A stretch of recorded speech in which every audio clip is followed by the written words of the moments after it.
তো নমস্কার বন্ধুরা, ওয়েলকাম টু ইউনিক স্পোর্টস। আবার একটা নতুন ভিডিও নিয়ে চলে এসেছি। তো বন্ধুরা, তোমাদের সকলকেই বলেছিলাম গতকাল যে আজকের ডার্বিটা ক্যান্সেল হয়ে গেছে, এবং তার মূল কারণটা হচ্ছে যে সকলে উই ওয়ান্ট জাস্টিস বলে নাড়া দেবে, অর্থাৎ সবাই চাইবে যে বিচার হোক দোষীর, আর সেটা যাতে বেশি না হয়, বেশি না স্প্রেড হয়ে যায়, বেশি প্রবলেম না হয়, সেই জন্যে ডুরান্ড কর্তৃপক্ষ খেলাটা বাতিল করে দিয়েছে। এটা একটা খুবই খারাপ বিষয়। আগে ভাগেই ক্যান্সেল করে দিতে পারতো, খেলার আগের দিনকে করার কোনো মানে নেই। আর বন্ধুরা, যা খবর পাওয়া যাচ্ছে, মোহনবাগান আর ইস্টবেঙ্গল 1 পয়েন্ট করে পেয়ে গেছে এবং তারা পরবর্তী রাউন্ডের জন্য কোয়ালিফাইও করে গেছে। কিন্তু বন্ধুরা, যে খেলা বন্ধ হয়ে গেছে, তো কি হয়েছে, সকলে প্রোটেস্ট চালাবে। আজকে নাকি বিকেল 4টে থেকে যুবভারতী ক্রীড়াঙ্গনের বাইরে সকলে প্রোটেস্ট করবে আরজিকরের কেসটা নিয়ে, প্লাস ডুরান্ড কাপ বন্ধ হওয়া নিয়ে। ওখানে নাকি একটাই স্লোগান চলবে, বাঙাল ঘটি একটাই স্বর, জাস্টিস ফর আরজিকর। এইরকমই শোনা যাচ্ছে যে সকলে নাকি এরকমই স্লোগান দেবে ওখানে।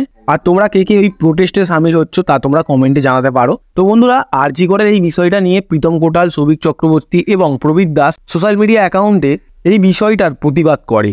তো বন্ধুরা, প্রীতম কোটাল এবং প্রবীর দাস ডার্বি না হওয়ার কারণে এবং আরজিকরের এই নোংরা বিষয়টা নিয়ে তাদের ইনস্টাগ্রাম হ্যান্ডেলে প্রতিবাদ জানায়, এবং সৌভিক চক্রবর্তী তার ফেসবুকে এই বিষয়টা নিয়ে প্রতিবাদ জানায়। কিন্তু বন্ধুরা, সবচেয়ে বাজে বিষয়টা কি হচ্ছে বলতো, তার কিছুক্ষণ পরে সৌভিক চক্রবর্তীর ফেসবুকের অ্যাকাউন্টটাই উড়িয়ে দেওয়া হয়। তো বন্ধুরা, কি কারণে উড়িয়ে দিয়েছে ফেসবুকের অ্যাকাউন্টটা সেটা এখনো জানা যায়নি, বাট যতদূর বোঝা যাচ্ছে যে জাস্টিস চেয়েছে, সেই কারণেই হয়তো উড়িয়ে দিয়েছে ফেসবুকের অ্যাকাউন্টটা, বা প্রতিবাদ করেছে বলে।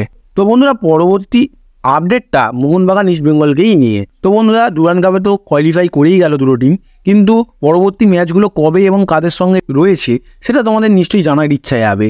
তো সেই আপডেট বেরিয়ে এসেছে, তোমাদেরকে জানিয়ে দিই। সবার প্রথমে বন্ধুরা তোমাদের জানাই যে এই 8টা টিম কোয়ালিফাই করেছে।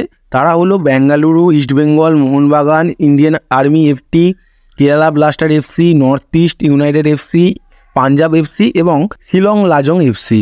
এই 8টা টিমই কোয়ালিফাই করেছে পরবর্তী রাউন্ডের জন্য। আর বন্ধুরা, তোমাদের জানিয়ে রাখি 21 তারিখে ইস্টবেঙ্গলের খেলা পড়েছে শিলং লাজংয়ের বিরুদ্ধে। আর এই খেলাটা হবে শিলংয়ের জওহরলাল নেহরু স্টেডিয়ামে, আর এই খেলাটা 7টা থেকে হবে। আর বন্ধুরা, মোহনবাগানের খেলা পড়েছে 23শে আগস্ট জামশেদপুর স্টেডিয়ামে পাঞ্জাব এফসির বিরুদ্ধে। বন্ধুরা, তোমাদের বলে রাখি এই খেলাটার টাইম বিকেল 4টে। তো বন্ধুরা, মোহনবাগানের পক্ষে একটু চাপের বিষয় হতে পারে, কারণ মোহনবাগান 8 তারিখে শেষ ম্যাচ খেলেছে, তারপরে কোনো ম্যাচ খেলেনি। তো অনেকদিন খেলায় না থাকার কারণে পারফরমেন্স খারাপও হতে পারে, আবার ভালোও হতে পারে। সেইটা নির্ভর করছে প্লেয়ারদের ওপর, তারা কেমন পারফরমেন্স করে। দেখো বন্ধুরা, একটা সত্যিকারের কথা বলি, এই মুহূর্তে মোহনবাগান ইস্টবেঙ্গলের মধ্যে ঝগড়াঝাটি করে কোনো লাভ নেই। একত্রিত হয়ে যেই বিষয়টা চলছে সেই বিষয়টার প্রোটেস্ট করা উচিত এবং মানুষের মতো কাজ করা উচিত। এখন ঝগড়াঝাটি ভুলে সকলে একত্রিত হয়ে লড়াই করতে হবে। আর কিছু বলার নেই আমার। তোমাদের ভিডিওটা যদি ভালো লাগে লাইক করো, আর চ্যানেল নতুন হলে চ্যানেলটিকে সাবস্ক্রাইব করে নাও।